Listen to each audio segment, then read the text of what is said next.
उपराष्ट्रपति जगदीप धनखड़ के अप्रत्याशित इस्तीफे से जितना विपक्ष हैरान है, उससे कहीं ज्यादा बीजेपी कंफ्यूज नजर आ रही है। पार्टी के अंदर ये बात किसी को हजम नहीं हो पा रही है कि राज्यसभा के सभापति का स्वास्थ्य इतना खराब है कि उन्होंने अपने कार्यकाल से 2 साल पहले ही अचानक पद छोड़ने का फैसला कर लिया, वो भी तब जब भारत के संवैधानिक इतिहास में आज तक किसी भी उपराष्ट्रपति ने इस तरह से समय पूर्व इस्तीफा नहीं दिया हो।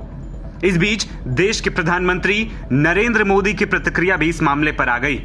पीएम मोदी ने उपराष्ट्रपति के इस्तीफे को लेकर सोशल मीडिया प्लेटफॉर्म एक्स पर प्रतिक्रिया देते हुए लिखा कि श्री जगदीप धनखड़ जी को भारत के उपराष्ट्रपति सहित कई भूमिकाओं में देश की सेवा करने का अवसर मिला है। मैं उनके उत्तम स्वास्थ्य की कामना करता हूं। पीएम मोदी की इस प्रतिक्रिया के बाद उन अटकलों पर भी विराम लग गया जो इस्तीफे के बाद बीजेपी द्वारा जगदीप धनखड़ को मनाने के लगाए जा रहे थे। आपको बता दें कि उपराष्ट्रपति जगदीप धनखड़ ने सोमवार यानी 21 जुलाई 2025 की शाम अपने पद से इस्तीफा दे दिया था। उन्होंने राष्ट्रपति द्रौपदी मुर्मू को भेजे गए पत्र में खराब स्वास्थ्य को कारण बताया। इस्तीफे के बाद राजनीतिक गलियारों में कयासों के बाजार गर्म हैं। इस बीच कांग्रेस समेत तमाम विपक्ष के नेता इस्तीफे पर सवाल उठा रहे हैं। कांग्रेस नेता जयराम रमेश ने एक्स पर पोस्ट कर इस्तीफे को लेकर संशय तक जाहिर कर दिया, सवाल भी उठाए। तो वहीं गौरव गोगोई ने भी इस इस्तीफे पर बीजेपी को घेरना शुरू कर दिया है।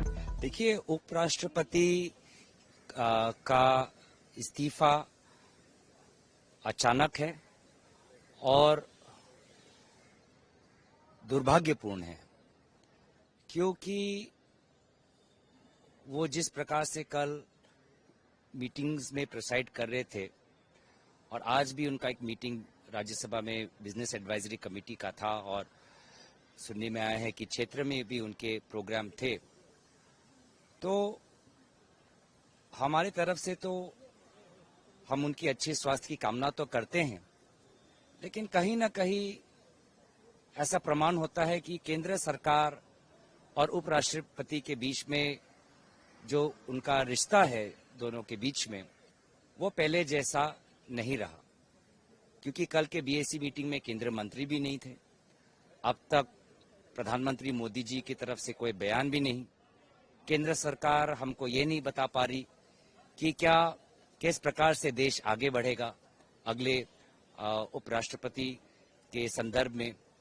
तो कहीं ना कहीं जो एक संतुलन होना चाहिए था, जो एक तैयारी होनी चाहिए थी, वो नहीं है। और ये साफ दर्शाता है कि कहीं ना कहीं जो रिश्ता केंद्र सरकार और उपराष्ट्रपति के बीच में जो पहले जैसा था, अब वैसा नहीं है।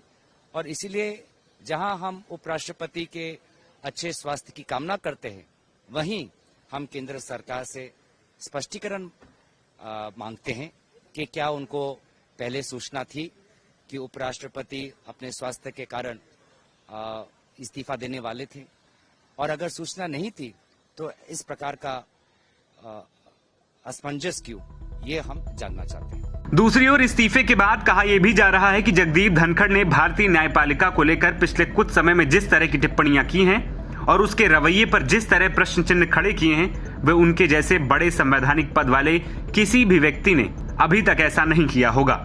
कोलेजियम सिस्टम पर सवाल हो या लोकतंत्र में संसद की सर्वोच्चता की, उन्होंने अपने विचार खुलकर जाहिर किए थे और कहीं न कहीं बीजेपी को ये नुकसान पहुंचा रहा था।